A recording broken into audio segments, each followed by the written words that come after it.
দর্শক স্বাগত জানাচ্ছি কৃষি ও কৃষকের রূপান্তরের আলো নিয়ে চ্যানেল 24 এর নিয়মিত আয়োজন ন্যাশনাল এগ্রিকেয়ার কৃষি 24 এ আপনাদের সাথে আছি আমি মার্জিয়া শ্রেয়া। বৈরী আবহাওয়া ও টানা বৃষ্টিতে জলাবদ্ধ হয়ে পড়েছে উপকূলের বিস্তীর্ণ ফসলি জমি।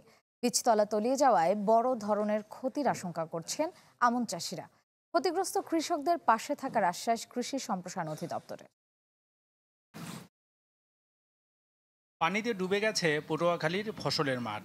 কয়েকদিনের টানা বৃষ্টিতে আমনের বীজতলাও এখন পানির নিচে।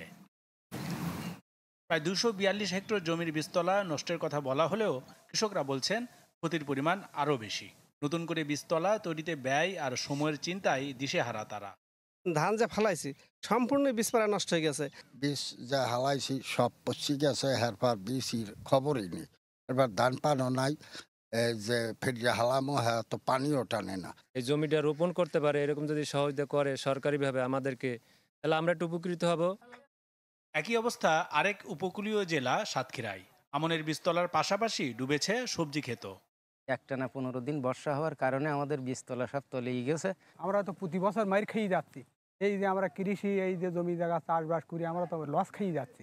আর আমরা যে বীজ আবার কিনে যে ফেলবো, আমরা কোথায় পাবো টাকা পয়সা? এখন যদি সরকারের মাধ্যমে আমাদের কোনোটা করে তাহলে আমরা টিকে থাকতে পারাই সম্ভব। যদিও আর্থিক প্রণোদনা ও সহায়তার আশ্বাস কৃষি সম্প্রসারণ অধিদপ্তরের। আমরা একটি ক্ষয়ক্ষতি রিপোর্ট ইতিমধ্যে আমাদের ঊর্ধ্বতন কর্তৃপক্ষ বরাবর প্রেরণ করেছি।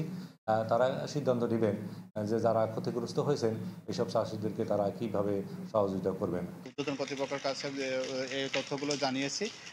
আমাদেরকে পর্যাপ্ত বীজের সরবরাহ এখানে আছে। এই পানিটা নেমে গেলে কৃষকজনের সহজে আমন ধান করতে পারেন, সে লক্ষ্যে আমরা কাজ করে যাচ্ছি। বন্যা, অতিবৃষ্টি আর প্রাকৃতিক দুর্যোগে কৃষি আর কৃষকের নিরাপত্তায় স্থায়ী পদক্ষেপের দাবি সংশ্লিষ্টদের। হাবিব, চ্যানেল 24।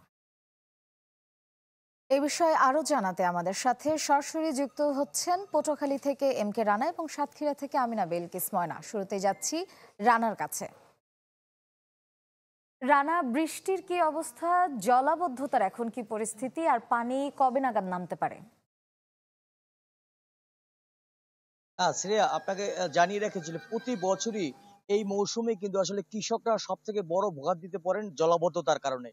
পটুয়াখালীতে বিভিন্ন যে খালগুলো রয়েছে সেই খালগুলো ভরাট হওয়া এবং অবৈধ দখলের কারণে কিন্তু আসলে এই ধরনের সমস্যার সম্মুখীন হচ্ছেন প্রতি বছর কৃষকরা। আর ফলে কৃষিতে একটা ব্যাপক ক্ষতির আশঙ্কা হয়ে যাচ্ছে প্রতি বছর। এতে কৃষকরা প্রতি বছর যেমনি ক্ষতিগ্রস্ত হচ্ছেন, তেমনি ফসলের যে দাম সেটিও কিন্তু দিন দিন বেড়ে যাচ্ছে। কথা বলেছিলাম কৃষকদের সঙ্গে, তারা যেমনটি বলেছিলেন যে বারবার অবৈধ জমি দখল, অবৈধ যে খালের যে জমি রয়েছে সেটি দখল করা এবং সুইচ গেট গুলো সংকীর্ণ হওয়ার কারণে কিন্তু আসলে যে পরিমাণ বৃষ্টি হয় সেই বৃষ্টির পানি নেমে যেতে পারে না, ফলে কিন্তু এক ধরনের জলাবদ্ধতার সৃষ্টি হয়। এই জলাবদ্ধতার পরিমাণ বা জলাবদ্ধতার সময় যদি যত বেশি হবে, কৃষকদের ক্ষতির পরিমাণ তত বেশি হবে। শ্রেয়া, এই ছিল পটুয়াখালী থেকে সর্বশেষ। ধন্যবাদ রানা। এবারে ময়নার কাছে জানবো। ময়না, জলাবদ্ধতার আপনার ওখানে কি পরিস্থিতি? শ্রেয়া, আমার পিছনে যে বিস্তীর্ণ ফসলি জমি দেখতে পাচ্ছেন, এই শুধু পানি আর পানি। এই যে টানা বৃষ্টি, এই টানা বৃষ্টির কারণে এই জলাবদ্ধতা সৃষ্টি হয়েছে। আউশ, আমন এবং ফসলি জমি তলিয়ে গিয়েছে। কৃষকের প্রচণ্ড রকম ক্ষতি হয়েছে। আউশ 162 হেক্টর জমির বীজতলা নষ্ট হয়েছে।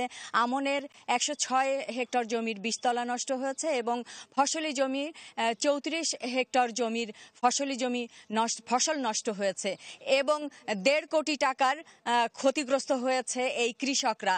এই ছিল ফসলি জমি জলাবদ্ধতা সর্বশেষ পরিস্থিতি। শ্রেয়া, ধন্যবাদ ময়না। আজ এ পর্যন্তই কৃষি 24-এ। ভালো থাকুন, সুস্থ থাকুন।